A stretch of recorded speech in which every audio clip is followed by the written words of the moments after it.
Hey, hey, hey. Hello, people in podcast land. Man, it's good to be broadcasting again. So today's episode is going to focus on making a portable game machine. I'm going to talk about three specific controllers. And let's get started. Number one, perhaps the easiest one and the most compatible, is the Xbox One controller. Now, I want you to keep in mind right off the bat, I am discussing this from the point of view of a Samsung phone and a Samsung tablet. In fact, I have a Samsung S8, Samsung S20, and a Samsung Tab E. Okay? Let's get on to this Xbox One controller. Xbox One controller is widely compatible with any game pretty much on Google Play that allows controller support. Let me remind you of where you can go to get games, which I talked about in the previous podcast on setting up your phone as a console. In the Google Play Store, the app is called Gamepad Games Links. All right, that's going to link you to all the different games that are compatible with an Xbox One controller. When you get to the first page of the app, it shows you all the different genres of video games. You're going to hit all games. In fact, that's the only one that's checked off, so you've hit that. You're going to arrive at a page that's called Gamepad's Games. 3 categories: top all, top free, and top pay. Lots of great games on there, as I discussed before, like over 200.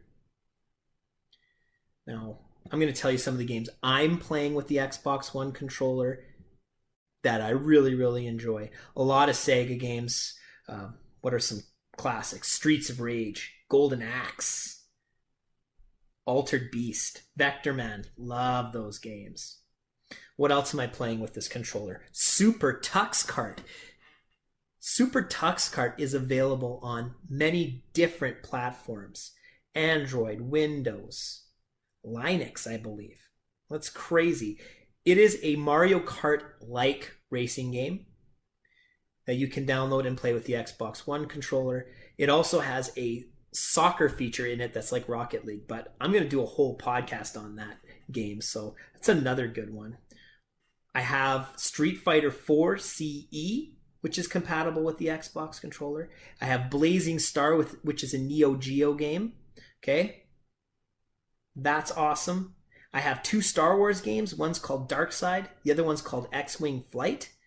In Dark Side, you're a TIE fighter flying in the ship, shooting the rebels. In X-Wing Flight, you're an X-Wing pilot flying in the ship, shooting the Imperials. Boom. Boom. Right? Great basketball, also Xbox One compatible controlled game. Street Hoop. Basketball. Fantastic game. Love it. Pew Pew 2 and Pew Pew 1, twin stick shooters, work very well with that Xbox controller. And last but not least, the ultimate game, Call of Duty Mobile. And I'm also going to throw in Modern Combat 5. Those both work excellently with the Xbox One controller. So there are tons that you can do. Now, what are you going to do to actually attach the controller to the phone? Easy. Go buy a clip. You can get clips on Amazon. You can get clips at Best Buy. They clip onto your Xbox One controller, and then they allow you to attach your phone on top. Bang. You've got yourself a portable gaming device, and it is powerful, right? It is powerful. Okay, now I'm going to talk about another great controller. This is a brand that's called Ipega. They make tons of these. What they basically are is a stretchable controller. You stretch it out, you stick your phone or tablet in between, and then you basically have the left analog on one side, the joystick, and the right analog on the other with the buttons on the right side. Okay, so it's just like a standard controller, but it's stretched out. Wow, that's amazing, right? And usually they have volume buttons, so you can control the volume through the buttons instead of on your phone or tablet directly. So it's Bluetooth, it charges easily, pretty quickly. Now, the specific Ipega controller that I have is called the Ipega PG9083S wireless 4.0 joystick gamepad with 5 to 10 inch telescopic holder for Android, iOS smartphone, Android tablet, smart PC, TV box. I have played PUBG with this controller.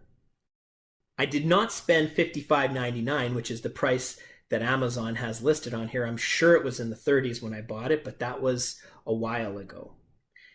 There are newer versions of this controller as well, so you probably won't even want the one that I have today, but that's something you can search. The other thing that I have, which I don't play a lot of, but I mean, you're never going to have compatibility issues with it. It's the GameSir F2 mobile game controller. Okay, basically what it is it's a stretchable controller. It doesn't have buttons or joysticks on it. You have to depend on the joystick and buttons on your screen, so like the digital ones. However, it creates like that grippy feel of a joystick that you might want. So I'll read you more of the summary. So once again, it's the GameSir F2 mobile game controller, L1 R1 game trigger, joystick for 4.5 to 6.4 inch phone, mobile controller grip for PUBG, Knives Out, Rules of Survival. So if there are games that are not compatible with an Xbox One controller or your Ipega, this is why you would want something like this, because it really doesn't matter. As long as there's digital joystick and digital buttons, this thing basically just feels like a controller when you hold it, but you're still operating the game with your thumbs on the actual surface of the phone, right? So that is a consideration. They are relatively well priced, okay? So you can take that in for what it's worth. Maybe you want to get that instead, but my preference right now is using that Xbox One controller with my phone. It's fantastic as a portable gaming device. Anyway, guys, that's it. I'm out.